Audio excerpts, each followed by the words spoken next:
जी मूंखे सॼी सिंध सुञाणींदी आहे, पूरी आवाम सुञाणींदी आहे, उहा असांजी इज़त बि कंदी आहे, रिस्पेक्ट बि कंदी आहे। मुंहिंजो नालो आहे सबा सहर ऐं जेका सो मुंहिंजी शादी ते लाइ हिदायत लाइ ख़ासि करे सां सो मुंहिंजे कुझु माइटनि जा वरी मसला वसाइल हलनि पिया, असांजे कोर्ट में जेको आहे सो केस बि हलियो पियो, उन में असांजी प्रोटेक्शन बि वरितल आहे। उन जे बावजूदि बि जेको SHO जेको मुंहिंजे मुड़ुस खे नाहक़ी केस करे मुंहिंजे माइटनि जे चवण ते, मुंहिंजे अज़ीज़नि जे चवण ते, इन्हनि सभिनि जे चवण ते उन ते नाजाइज़ी केस जे मथां केस करे, केस जे केस मथां पियो करे, तब असां कोन कुछासीं, असां चुप हुआसीं। असां चयो ठीकु आहे, असांजे माइटनि जे चवण ते आहे, ठीकु आहे, असां न कुछासीं न कुझु। असां चयो तव्हां पुछिजो IG सिंध दारेजो साहब खां, जंहिं मुंहिंजे हस्बैंड जे असांजे मसइले में हुन असांखे साथ ॾिनो हुयो। हींअर बि हुनखे ख़बर आहे, त हीअ मसइला मसाइल कोन, असांजा नंढड़ा छोकिरा हा, असांजा नंढड़ा छोकिरा, हिकिड़ो मुंहिंजे ॾेर जो पुटु आहे, ॿियो मुंहिंजो भाउ आहे, हिकिड़ो असांजे 12 सालनि जो आहे, ॿियो मुंहिंजो आहे 18-19 सालनि जो आहे। ठीकु आहे, जामशोरी मां हैदराबाद कम सां पिया वञनि।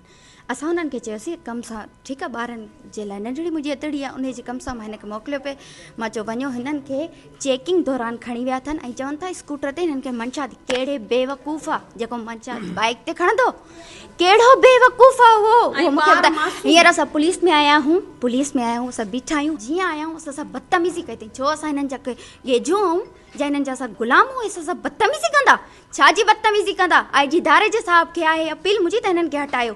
हल ठीकु आहे, मुंहिंजो मुड़ुसु हुयो पहिरीं छा हुयो, कुझु बि न हो, हींअर मां हुन जे तरफ़ां क़ुर खणी शायदि ॾींदसि त मुंहिंजो मुड़ुसु हींअर अहिड़े कंहिं बि कमनि में कोन्हे को। हे असांजा छोकिरा वधा आहिनि, उन्हनि खे केॾीमहिल कंहिंखां फ़ोनूं पिया कराइनि, केॾीमहिल कंहिंखां बि, असां तव्हांखे 4 लख तव्हां ॾियो, असां तव्हांजा छोकिरा 5 मिंटनि में छॾी था। हिननि आख़िर 3 लख ते आया आहिनि, जेके असां हिननि खे नथा ॾेई सघूं, असां वटि कोन्हनि न। ऐं हे तव्हां ॾिसी सघो था, मां DSP खे कॉल कयनि, DSP मूंखे चयो आहे इन ॻाल्हि जी इतलाई न आहे, ऐं 5 मिंटनि में तव्हांखे असां कॉल था कयूं। हिन जी असां सॼी रिकॉर्डिंग कई आहे, जंहिंमें DSP हींअर ताईं सॻे को रिस्पॉन्स कोन ॾिनो आहे। पुलिस असां ते हरूभरू धाबो धमको नथी करे सघे। असां जीअं हिते अंदरि एंटर थिया आहियूं, हिकिड़ो माण्हू हुते बीह करे सबा ते वार कयो, उन ओॾी महिल बदतमीज़ी स्टार्ट कई। उते ही ASI आहे या SHO आहे या DSP आहे, भई ही पुलिस जेका आहे न, जेका आवाम जे ख़ातिर हिते वेठी। असां वकील पाण सां गॾु खणी आया आहियूं, उन सां गॾु ॻाल्हायो आहे, असां सां गॾु जेको माण्हू गॾु हुयो उन्हनि जा फ़ोन उछलिया आहिनि। असां पोइ बि मां हिनखे चयो तूं रिलैक्स थी ॻाल्हायूं था, रिलैक्स ॻाल्हाइण जो हुन माण्हू जो को बि अहिड़ो को इरादो कोन्हे, हुनजो वसलो हले त उहो असांखे बि मारे। ठीकु आहे, इहो नाइंसाफ़ी आहे, ॿारनि सां बि असां सां बि इहो कहिड़ो कानून आहे? असां सां गॾु जेंट्स गॾु आहिनि, असां सां ॿार गॾु आहिनि, असांजी गाॾी में सी कतो लॻो पियो आहे। SHO ASI जेको आहे हिकिड़ो ॿियो हाले फुटो आहे, अंदरि बीठो आहे, उन चुटकियूं वॼाए मूंखे एक्शन हणी चयो आहे त अंदरि कमरे में अचु।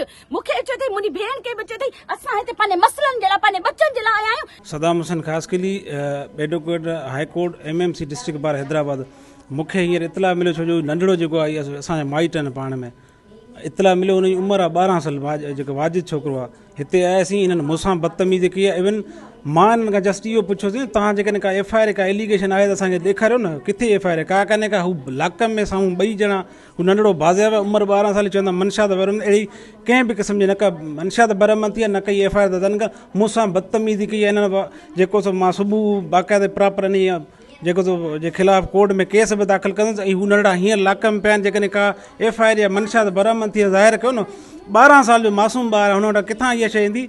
सो उन्हनि खे हाणे पैसनि जी डिमांड पिया कनि था, 3-4 लख रुपया ॾियो त हिन में असां छॾींदासीं। इहो वाज़े आहे, हू ॿार मासूम पिया आहिनि, मूंसां अलॻि सां बदतमीज़ी की। मां हिन जे ख़िलाफ़ु सुबुह वेंदुसि कोर्ट में केस दाख़िल कंदुसि। बिस्मिल्लाहिर्रहमानिर्रहीम। मां SHO जामचोरो अयाज़ अली हिकिड़ो नारियूं कुझु ख़ासकेली बिरादर सां बिलोंग कनि थियूं, ऐं हुनजो जेको हस्बैंड आहे हिदायतुल्ला ख़ासकेली, उहो मल्टीपल्स FIRs में असां वटि ऑलरेडी एब्सकॉन्डर आहे मंशात जी FIR में, ऐं उहो मंशात में हिकु लिस्टेड माण्हू आहे।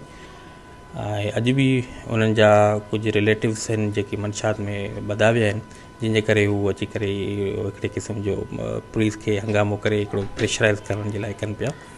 ऐं असांजी हर वक़्तु मंशात जे रोकथाम लाइ कोशिशि रही आहे। इंशाल्लाह उन में केरु बि केरु केॾो बि ड्रामो कंदो या केॾी बि इहे शयूं ठाहींदो, प्रोपेगेंडा कंदो, उन जी असां प्रेशर में कोन ईंदासीं। असां पंहिंजो जेको कमु आहे उहो इंशाल्लाह जारी तारी रखूं। अच्छा, उन्हनि इल्ज़ाम आयो त जेके नौजवान गिरफ़्तार कया आहिनि उन्हनि जी उमिरि जेका आहे नंढी आहे, अंडर एज आहिनि उहे? न, उनजी उमिरि अंडर एज कोन्हे का। हिकिड़ो ऑलरेडी उहो हिननि FIR में नॉमिनेट रहिया आहिनि, जंहिंजो प्रीवियस बि रिकॉर्ड बि आहे, जेको तव्हांखे बि ॾिनो वेंदो।